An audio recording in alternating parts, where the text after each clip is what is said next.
breaker. Ahaya Sanatorium Chapel International, Uduma Branch, Accra. So for me, can say Apostle Safu Breaker. Me can say Free MTV or Moria TV.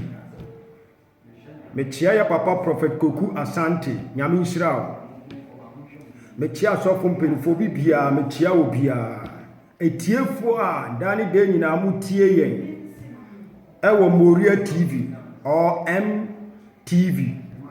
Nyankopon Shramo or dani de nyina se mo hwe yen.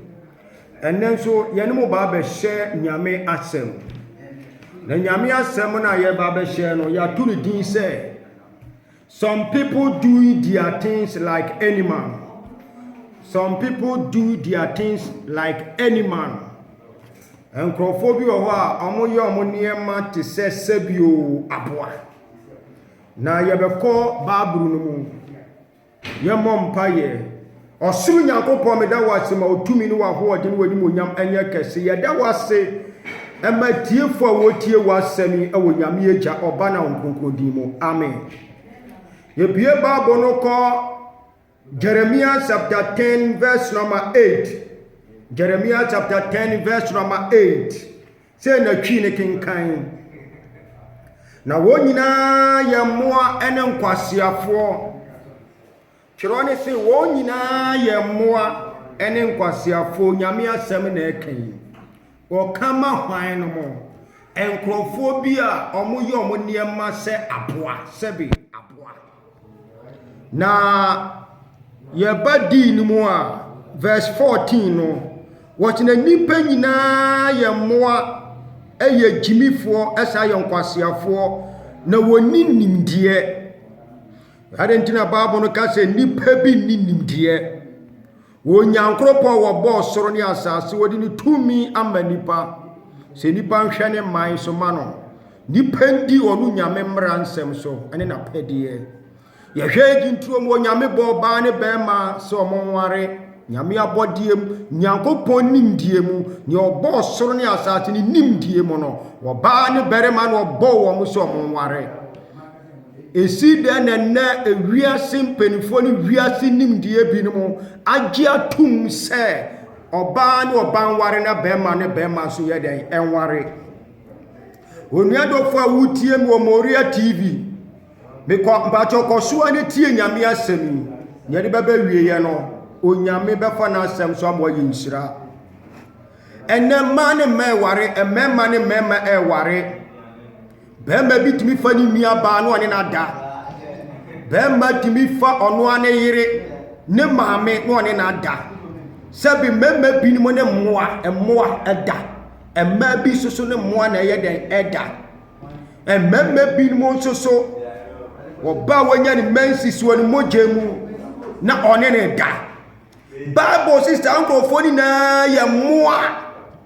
omo ya moa onua dofo wutie mi se wo yege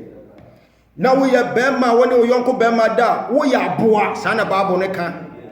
oba woni ne yonko ba so da wo ya boa sana Bible ne de eka ene bema bi wo no de samena ne no de twitwi ne bema sa ene mani bebre ne niam ahihye somo na ho aye ndede de Bible so wo ya boa. Adentina Bible no kacha what wo ye moa sa ye nkwasiafo no mu nimdie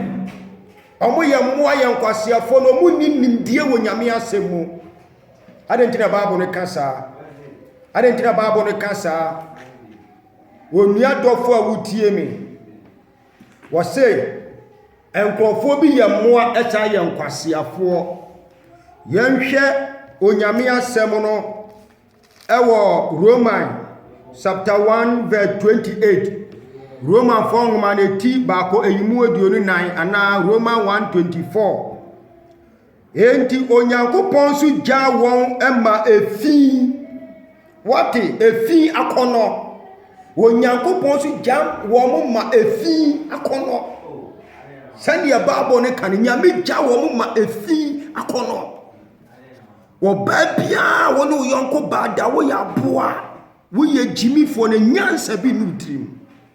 bema bia woni ne yonko bema da wo so ya boa nimdie ni nyansa eniumo sebe aboa kraman wonfa ono ankasa ni nua bema ne na aboa odwan sebe wonfa ono ankasa ni nua bema ne na krama timi fa krama bema fa krama ba no ne nada aponchi abrechire wo fa abrechire bema efa oba ni oba no ne nada ade na nipa nyame aboyen no odi ni nimdie ni nyansa ade nwini nipa ene Bible so nyame bo nipa sane nseso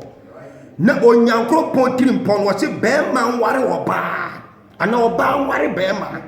esi den ne bema eware bema no oba eware bema because of wiase nimdie wiase nyansa se media me fa bema na menene da menwo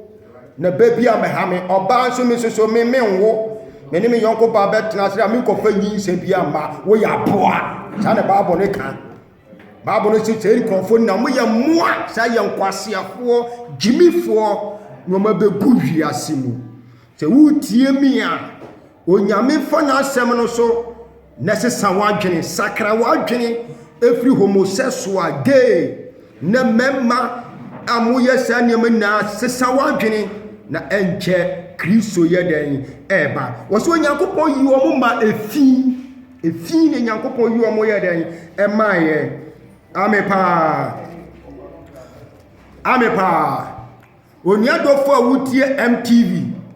te wo sa bra sunmu na wo sa subanu mu a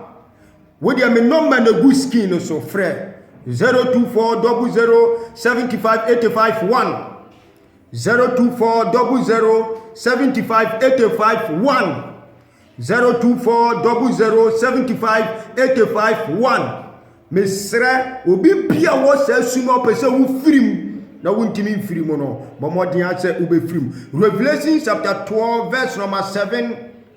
Eban was say na makie wo ti heaven na makie to Satan eye otwease Bible ka otwease wo no a wo ni gina o ma aboa so gina o ma Satan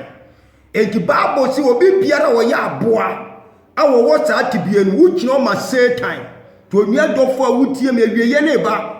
enti na coronavirus abegu wiase mu wo hwa Europe man mu America kura no mo gitumu baba we ba no de ocho no ngintum China agiatum Europe agiatum wiase aman Africa bi agiatum tanso mo sine nyankopɔ de nimdie ni nyansa nwene wo mo se nkomo fa na asem ntetene man but Pope awo Italy any Europe mem omagiatum ne oba ne oba eware be ma ne be ma eware Donald Trump no oba ya wo no so ongi san hyehyɛ ntum America wiase ama bi agigiatum aden na ekoso enti onyankopɔ de obie ne wo humobro si nyankopɔ so nhwɛ sɛ ne ma enwu na yare amefa ne ma na yehwie ni patugu ni pewu ni pabese de ho na ewu na nke nyankopɔ so no hwɛ we ni mu ya niema ankrofo bi ya amanyame abufuhyew abawiase mu na ka coronavirus de enye yare bi anyame ontimi nsa because God is a disciplined God and principle God. God is a principle God and disciplined God. Some people do their things like any man. Some people do their things like any man. Krofobi yo munyama te se sebe aboa to so yi omo ma adwene a emfata adwene a enye onyankopon hira onyame asem a wutie onua branti a wutie mo ya babawa wono yonko ba na eda be ma so wono yonko be ma na eda woni muo bi na eda woni muo bi na eda obema bi ni eni oba bi da wo mogem sankofo na me bompa yema mo Yesu Kristo dinimo by the anointing of God, by the power of the Holy Ghost, in the name of Jesus, in the name of be breaking any gate, be me chebo Yesu Kristo dinimo afi me bompa yema sofo pelifo nyinara asofo nyinara me bompa yema mo sanfum suo bi na aba manyame abufuso aba yenso na ma ene ensori na yatutumu a enam coronavirus a yesre wo su nyankopon mobrohuma asofo nyinara sɛ awurade hu yɛn mmɔbɔ no ɔmfa yɛn mfomsoɔ yɛn bɔne na ɔmfa nkyɛ yɛn na ɔnte n'anim nso yɛ dɛn ɛma yɛn afei yɛbɔ mpayɛ ɛma lockdown na aba ɛnɛ binom adwuma aka yɛsrɛ Nyankopɔn ma schoolfoɔ asɔre a yɛatom ɛne school no mu nyinaa yɛsrɛ sɛ mbɔfra mu tete fie awurade ma wotumi no anim onyam ɛnyɛ kɛse na ma coronavirus nyira mfiri ɔman no mu sɛne ɛbɛyɛ a nkwala no so bɛtumi ade akɔ school na yɛtumi abie nsɔre ama akristofoɔ nso tumi anya kwan akɔ asɔre yɛbɔ mpa yɛ ma kremofoɔ nyinaa yɛbɔ mpa yɛ ɛma ɛnwomtofoɔ nyinaa afei nso so yɛbɔ mpa yɛ biem onua dɔfo a wohwɛ MTV or Moria TV sɛ woyɛ funumu na ato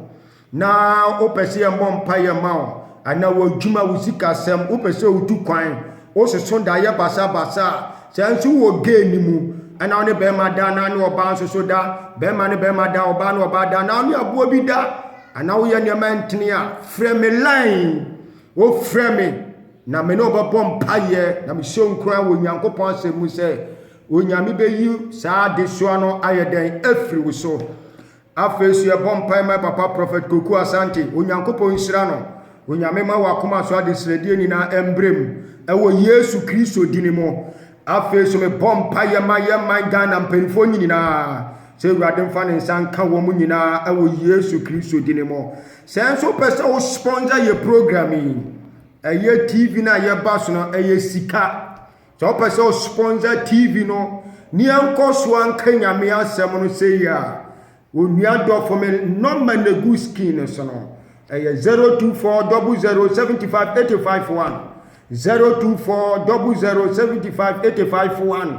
02400758551 wo frɛ nɔma yi a na wo kasa Apostle Safo Breaker mi kura sika mpɛsɛ me fan sponsor program no a yɛayɛ ne mobile money ɛdin egusu yɛ Francis Otin Safo ɛdin ne yɛ Francis Otin Safo sɛ o sɛnde a ɛbɛba ɛbɛduru asomdwie mu onyankopɔn ɛnhyira mu nyinaa mu a moafa dwumadie no ka sɛ mobɛboa dwumadie no nyankopɔn ɛnhyira mo sɛ nso mopɛ sɛ yɛmbra mo shop to shop ne yɛmbɛtwa mo nsusu mu nnwuma ne nneɛma bi fa nto wei so a wofrɛ yɛn te sɛ adepamfoɔ wɔn a wɔyɛ tire any business biara woyɛ na wopɛ sɛ yɛmfa nto Moria TV so a wode ɔfrɛ line no a onyankopɔn bɛfa yɛn so aba betwa ba onua dɔfo a mesrɛ mo sɛ mo sponsor program no sɛne ɛbɛyɛ a yɛbɛtumi akɔ so aka nyame asɛm no onyankopɔn hyira mo wɔnti n'anim ma mo wɔma mo akoma so apɛgye nyinaa mbrɛm ɛwɔ Yesu Kristo dine mo breaker